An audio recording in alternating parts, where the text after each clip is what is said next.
My name is Michelle Adorno, and I'm the Assistant Dean for Admissions at the University of Florida Levin College of Law. Students who graduate with a JD degree typically become lawyers in a variety of different capacities. Many choose to work in private practice and will work for large law firms where there may be 200 or more attorneys. Some will work in private practice in mid-sized law firms where there are under 150 attorneys. And still others will choose to work for very small law firms or even become solo practitioners where they have their own practice and are working on their own or maybe with a couple of other attorneys.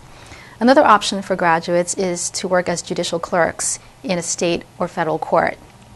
And still another option is to work for a federal, state, or local agency. And these attorneys might work as city attorneys or as federal or state prosecutors, maybe even work for agencies such as the U.S. Department of Labor or the U.S. Securities and Exchange Commission. Another option for graduates is to go into the business industry, and they may focus in the areas of banking or accounting or finance, for example. And usually an option for graduates who go into the business industry is to work in the General Counsel's office of large corporations. Another area that graduates may choose to go into is the public sector, where they may be either a public defender or working as an attorney for a public interest organization. And finally, graduates of law school may choose a probably less popular option, which is to go into academia, where they become law professors at a law school. Regardless of the type of office that an attorney is working in, they have the option of practicing in many number of areas of law.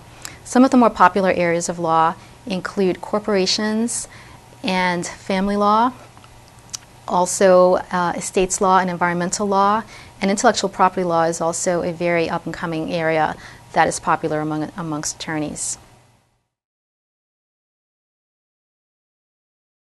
Students enrolled in law school usually take a standard curriculum during the first year of law school. The curriculum usually consists of a core number of courses, which include civil procedure, constitutional law, contracts, property, torts, and legal research and writing. During the second and third years, law students typically take a number of electives, and it can be in a variety of different areas that might include administrative law, evidence, or even more specialized areas such as intellectual property law. In many JD programs, the Socratic method is used, and this is a teaching method where the student prepares for class by reading a number of cases, and the professor, rather than using a lecture method, will pose a series of questions to a student, usually by calling on one student for almost the entire time, or maybe spreading it out and calling on 2 or 3 students to cover a case. Students also typically learn how to write legal briefs and memoranda during their law school experience. Some law students will have the opportunity to participate in clinical programs. This is where they are working on actual cases, they're supervised by attorneys, and they receive course credit for working on these cases. It allows them to gain valuable hands-on experience in addition to the classroom experience. Upon graduation, graduates of law school need to take the bar exam in the state in which they wish to practice.